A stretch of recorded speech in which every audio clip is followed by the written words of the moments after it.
Hello everyone, and welcome to Operation Deadly Omen.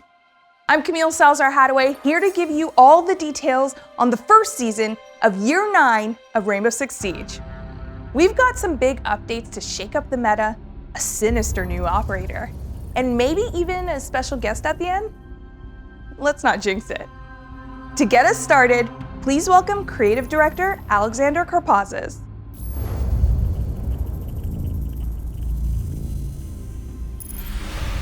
Year 9 Season 1 starts with a bang, and it's all about Operation Deadly Omen. You'll see huge meta shifts this season, where we're bringing the new shield rework, changes to the attachment system, and much more. The locker system is being introduced, a new way to manage your inventory. The next operator joining our ranks is Deimos. Now that he's captured by Team Rainbow, he won't be joining them, but he will be playable. We can't wait for you to see more about him. On top of all of this, we're adding something special to the ranked rewards this season. A super rare headgear for those of you who can climb the ladder and show it off. Our next topic is a big one. After proving its mettle on the test server, the revamped shield mechanic is ready for prime time. Game director Joshua Mills is here to present this huge change and talk about the new tactical possibilities of shields.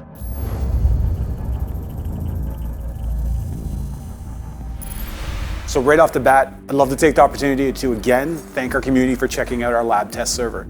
So why are we changing the shields? The current state of the shields has something that I saw a comment for this and I thought it was perfect. It was headshot lottery. That's kind of what the hipfire sequence is, where it's just a random headshot can catch you and does not feel good, regardless of what side of the shield you're on. With this package, one of the big things was to make sure that every action a shield operator can have follows a very simple principle. Be defensive. Be defensive 90% of the time. If you want to be offensive, then you got to give something for that. This is the idea that reloading behind the shield is now safe. But if you want to go for the kill and you want to use your weapon, you have to open yourself up. You have to become vulnerable. Obviously, it's reinforcing the fantasy of being the tank of your team. We want you to be able to be in that front line. We want you to be able to carve away the territory. And ultimately, we want you to feel powerful. Right now, we're focusing on the ballistic shields. So this is Fuse, Blitz, Montagne when the shield is not extended. There's a bunch of new things that you can do. One, you can break through full health barricades. You have a melee pushback, and it does damage. You can reload behind your shield. Additionally, you can activate triggerable gadgets from behind the shield, as well as deploy your throwables. You will actually move the shield just a little bit to make sure that arm gets out there. Now that said, your head will always be protected. The free look. This is actually what's replacing the hipfire. This means that, as Monty, for example, you can approach a doorway and you can look to the left, look to the right, check if there's traps, but more importantly, if you're working as a team, you can hold your position while you feed that intel to them. As we can see, attackers and ballistic shields are getting a lot of functionality. They're able to sprint, better rotations throughout the map, but that said, a defender can light up that shield. This will actually stop a shield operator from sprinting. This is one of the key things you can do to start coordinating with your team or setting up for the flanks. With the new addition of the defensive melee, this allows our shield operators to get up close and personal. Something, generally speaking, you don't want to happen. But if it does, you're not out of options. It's important to recognize that whenever you do get hit by a knockback, you have a window of opportunity in which you can light up that shield user. Maybe shoot them in the legs, do something in that reaction, but again, not a position you want to find yourself in. So it's best to use the suppressive fire to keep them at a distance and work with your team. So this is the foundation of our shields going forward. It sets us up for the opportunity to revisit different parts of our shields, including our extended shields. We'll have a little bit more to talk about later this year. While the Siege team continuously works to improve player protection, the launch of a new season is a great time to introduce impactful new measures. Updates targeting ranked mode and anti-cheat are on the way. And here to tell you more are associate producer Killian Callow and player protection and game security director Emmanuel Larive.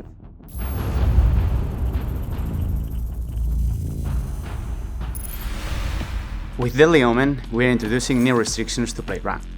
Rank is our most competitive playlist, the place where you compete against other players based on your performance and skill level.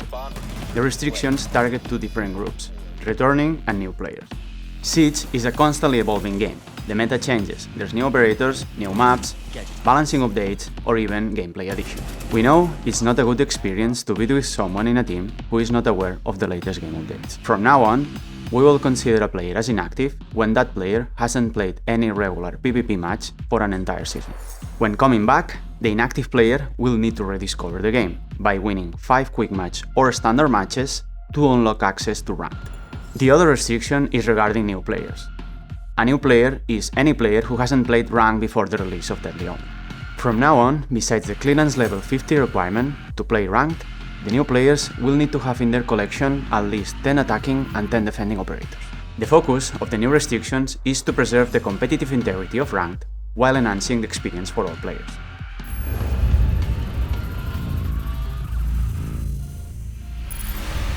Painel data is an amazing system. The goal of it is to better detect and act on cheaters that are ruining the game experience of everybody. Right now, we're moving from an old model to a new model that will be based on machine learning. This is a key update for our anti-cheat strategy. We will have conservative threshold to make sure that we're not impacting fair and regular players. We only want to catch cheaters and the people that are ruining your game experience. We want to clean matches in a proactive way. Our long-term strategy toward cheating and ban data will be exposed on the Year 9 overview. Player protection toward anti-cheat or player behavior are top priority for the project on Siege. In addition to accumulating razor-sharp skills and finely tuned instincts, Siege players have a tendency to collect stylish looks. So we've got a new inventory system to help you make the most of your cosmetic collection. UX designer Nicholas Joshua Klein is here from Ubisoft Berlin to introduce the Locker.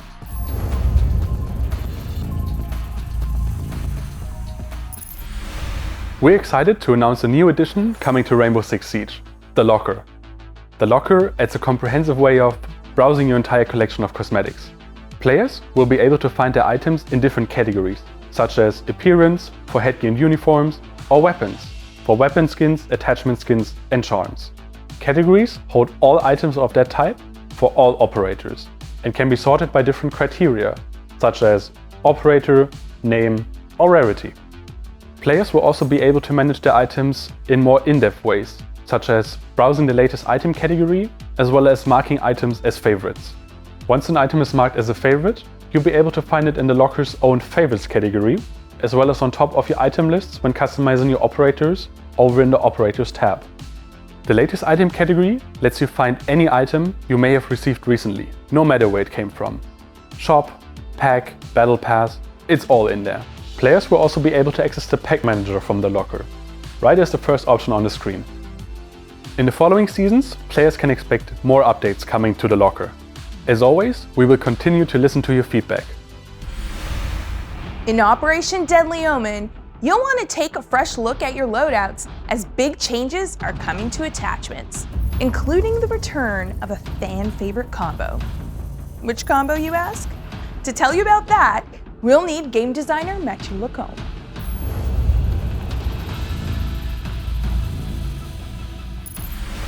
With Deadly Omen, we're going to upgrade the ADS and the attachment system. We're going to bring this awesome gunplay and gun feel that we have in Siege, and we're going to make it even better. So for the ADS, we're slowing down the time it takes for you to come from the IP to the fully ADS state. This means that if you have a plan, you're in control of an angle, you're going to get rewarded there. These changes also allow us to have more creativity and more control on what kind of bonus we can give to our attachments. Currently in the game, we have the Universal 1X, the 1.5, the 2.0, 2.5, and 3.0. In Deadly Omen, we're reshuffling them into 4 categories. We're going to have the Iron Sights, the Universal 1X, the Magnified Scope, and the Telescopic Scope. These 4 new categories allows us to give them different bonuses. Iron Sights will have 10% ADS speed. Universal 1X will have 5% ADS speed. Magnified Scope will have no bonus on the ADS speed, but will in turn provide you with a 2.5 zoom level. The Telescopic Scope will have also no bonus on the ADS speed, but it will have a 3.5 zoom level. We are Removing the 1.5, we're going to keep the casing, the object, and we're going to put it in the magnified scope section. As we're changing the optic section, we have to redistribute them. This means that our defenders will have limited access to the magnified scope, no telescopic scope there, but on the attacker side, we'll have access to magnified and telescopic scope on mostly all of our operators. So that means Ash, that means the R4C, so if you weren't there back then, we're back. So the laser, it's such a tactical object, it's this awesome attachment, but we don't do it justice, right? We're going to change the hipfire bonus into an ADS speed bonus. A 15% bonus, this is huge.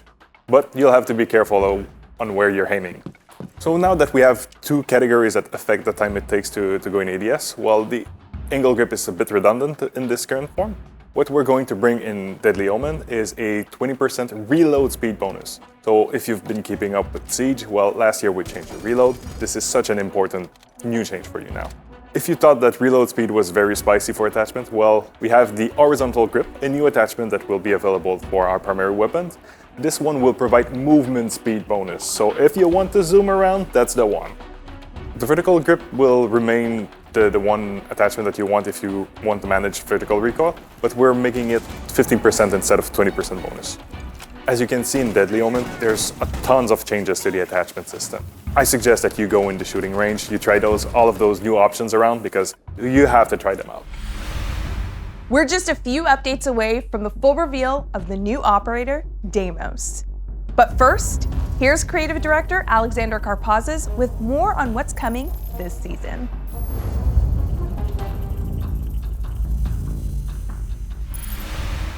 A big feature for player comfort that's coming this season is pre-visualization of projectiles. These are all the gadgets that are throwable. When you're quickly aiming, you'll have a pre-vis trail, and when you stop and pause for a bit, you'll have a completed arc.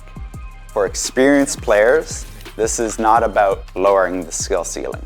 Instead, this is giving you the confidence to set up sights quickly and not to have that moment that we've all had, where you throw a C4, it gets caught on a window ledge, and now you hate yourself. We have a lot of gadgets that are throwable, each with its own unique way of being thrown, and this gives a lot more confidence and a lot more power to the player to do the strategy that they want to do. And for those of you who don't want the system turned on, there is always an option to toggle it off as well.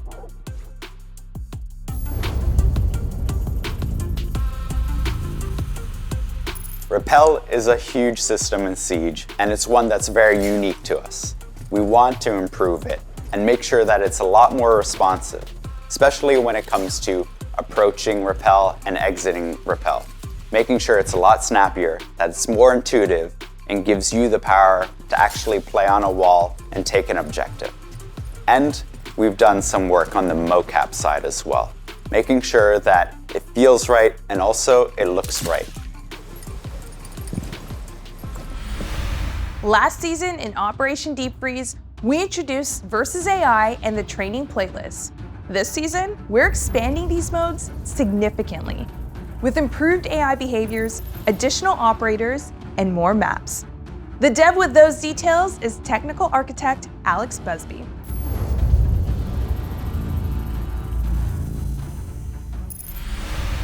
Year 9 Season 1 is a big season for the Versus AI playlist. We're adding 5 new maps to the playlist, meaning players can play against the AI in Chalet, Cafe, Bank, Consulate, and Oregon. The Versus AI playlist was introduced last season with 1 map and 5 operators for the defenders to play as. This season, we're adding 5 new maps, and the AI will be able to play as 2 new operators, Melusi and Alibi. On top of that, we're adding 6 new operators that the players can play against the AI as. Players will be able to use Ash, Finker, Buck, Jackal, Lion, and Iana. Year 9 Season 1 isn't just about new content. The AI will be getting better and smarter. And more importantly, they will be less easy to bait. We've analyzed how they play against players and improved our models and our behaviors, so hopefully they will provide more of a challenge to our more experienced players. The Versus AI playlist is not the only feature that is getting a big content drop this season. The training playlist was introduced last season as Map Run. This season, we're introducing 4 new maps to this playlist: Skyscraper, Coastline, Border, and Nighthaven. We have big ambitions for both the Versus AI and the training playlist. Each season we'll see more content, better behaviors, more player-like AI, and hopefully positive feedback from the community. This season's operator balancing target is Azami. And we're also making some tweaks to LMGs, which game designer David Perpignan will tell you all about.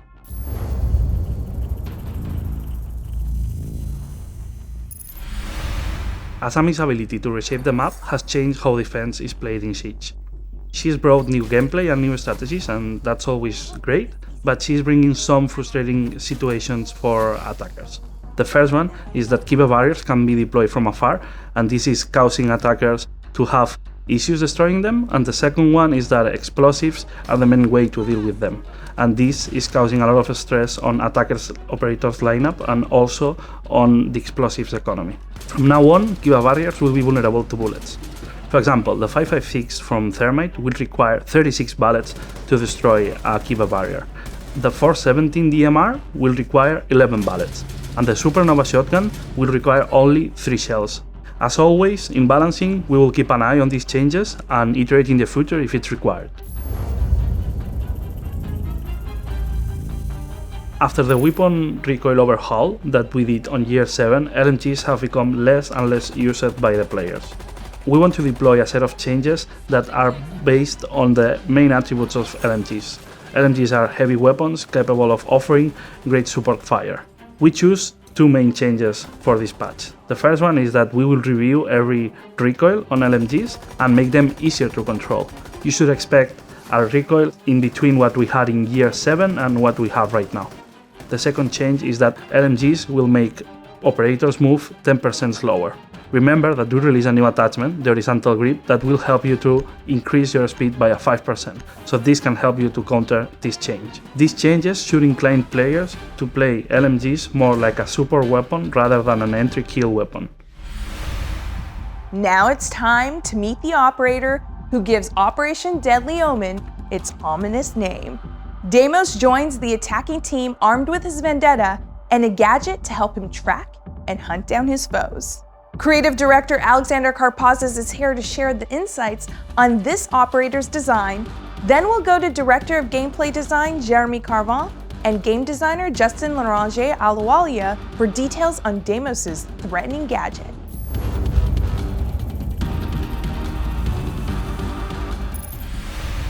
Deimos is not a new character to the world of Siege. This is somebody that we've been working on for over a year.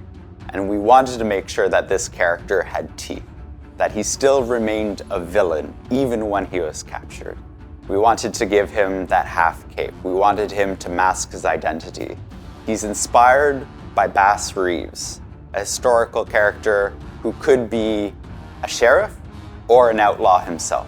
The character went through a lot of iterations when it came to the mask. We wanted something that kept all of the players guessing who he is, and we went through a dozen of masks that fit the profile of somebody who is always thinking, who is very strategic, and who is going to challenge Rainbow. This device idea comes from the US military, which has developed a type of nano flying drone that we always wanted to introduce into Siege. These are flying machines shaped as small helicopters, and they are very fast, hard to see, and they can scan and spy quickly what's going on around and detect an enemy. We wanted a device that could create a link between him and his target, and this piece of technology was the perfect element. And Defender, beware, because when you see this flyer, this is just a matter of time before Deimos shows up. One by one, every operator dies. That's the promise Deimos made when he made his devastating first appearance last year, and it's a promise he intends to keep. Deimos specializes in hunting down his targets with ruthless efficiency. To that end, he's bringing a collection of small probes called Deathmark trackers. These little machines will seek out their target no matter where they are on the map and relay their location to Deimos and only to Deimos for a period of time. Of course, it can't be said that Deimos isn't the sporting sort. While Deimos' Deathmark tracker is active, he'll reveal his own position to his prey, albeit with slightly less information. He'll also restrict himself to his custom revolver for the duration of the hunt, though as his victims soon find out, that's hardly a disadvantage. 1 on 4 remaining. bites the dust. To use a death mark, Deimos first needs to identify a target. He can do this by having him or his allies scan enemies or their gadgets during the prep phase or action phase. This will add them to Deimos' target list. Deimos can cycle through targets using the alternate ability mode input. Once Deimos has his target, he can use the ability button to toss up one of his death marks and start the hunt. Deimos will start the round with 0 death marks, and then over the course of the round, he will accumulate more until he reaches his maximum of 3. The tracker will take a few seconds to find its target, during which everyone on both teams will be alerted, giving them a chance to prepare for the situation to come. Once the tracker has found its target, the hunt begins, and will continue until either the timer runs out, or Deimos or the target is dead. That said, if Deimos doesn't like the matchup, he can cancel the ability at any time using the gadget button. To help him on his hunt, Deimos has 2 primary options. The first option is the AK-74M.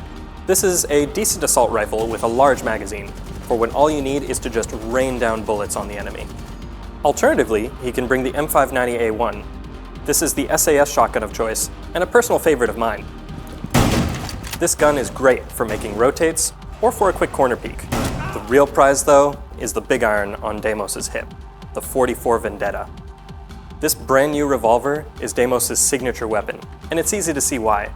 In the veteran's hands, it's a fast, accurate, and deadly machine of death. 2 shots from this gun is more than enough to kill anything that moves, and with its clean sights, high destruction, and high mobility, it'll make sure to take down anything in Deimos' path. Deimos comes equipped with either frag grenades or hard breach charges. Frags synergize great with his death marks, allowing him to flush out enemies in entrenched positions. On the other hand, hard breach charges allow Deimos to bear down on a site once he's secured an area. Either way, Deimos will make sure that no one can hide from him. Deimos is a 2 health, 2 speed operator. His balanced approach is made so that he can push aggressively on the enemy without having to worry about taking a stray bullet or 2. Deimos' ability can take one piece of the defender equation off the board, but he can also weaponize the intel that he provides. A coordinated team can use Deimos' exposed position either as bait or as a misdirect. New players will find that Deimos' kit is quite powerful and very effective at hunting down single targets and taking them out. This can be a bit risky in solo play, but if you coordinate with your team and share that intel, you can get a lot of benefit out of it. We can think of operators like Ashe, Zofia, Blitz, or Ying. They would all be perfect for that job. Deimos might be able to hunt down operators, but smart defenders will also protect themselves with traps and flanks. Operators who can anticipate or disable traps, like IQ or Thatcher, and flank watch operators, like Nomad and Gridlock, are great additions to make sure that Deimos doesn't have to worry about additional variables on his hunt. Death marks are small and fast, making it nearly impossible to avoid once they've found you. However, with the right tech, it is possible to hide from them or avoid them entirely. Gadgets that disable electronics, such as mutes jammers, two-browse Zoto canisters, can help mask an operator's presence, hiding them from a deathmark tracker before they find them. If you're too late and already getting tracked, these devices can still help you, though they'll only last for the duration of the disabling effect. If the disabling ends before the deathmark does, then it'll pick up right where it left off. Vigil is uniquely suited to dealing with Deimos. His ability to deny intel also applies to deathmark trackers. Deimos is a terrifying operator. His ability to control the flow of battle means that nobody is safe. When Deimos is on the board, he's a problem, and he needs to be dealt with. Now that you've gotten all the details from the devs, let's get some impressions from a special guest. Someone in the community who's played a lot of Siege, and recently played an early hands-on session with Operation Deadly Omen. Please welcome Jynxzi. Let's do it. This is a sick-ass gun. When he's in the right hands, he could be a 10 out of 10 operator because it's gonna have that double ping effect, right? The other attackers don't have that ping. So if your communication stays good and Deimos can actually call out where the roamers are, you can destroy roamers. And I can say his secondary was one of the most fun guns ever. Like I could make so many line of sights through like 3-4 walls, like long range. It was sick. Ace, baby, ace! Oh yeah, this op's insane. This op's insane. Key to Deimos and what he promotes more than anything is communication and call-outs. It's gonna teach players to actually roam with discipline, because like recently the ranked meta, not Pro League, but the ranked meta is just everyone running around. So that operator would actually shift the meta. When I found out Ash R4C ACOG was coming back, I almost shit my pants. And then like they've even brought back Buck ACOG and all the other iconic ACOGs. Castle has an ACOG. So I think next is Jaeger. Deimos is so good. I'm out. You could play the season test server for Operation Deadly Omen starting next week. Take the new shields for a spin, experiment with new attachment upgrades, and see how devious Deimos really is. Remember, whether you're in the test server or just playing as usual, please report issues you encounter to R6Fix for a chance to earn some rewards. We're also hyped for the live reveal of Year 9 of Rainbow Six Siege tomorrow at the finals of the Six Invitational in Sao Paulo. Until then, here's one more thing to celebrate. Happy Lunar New Year.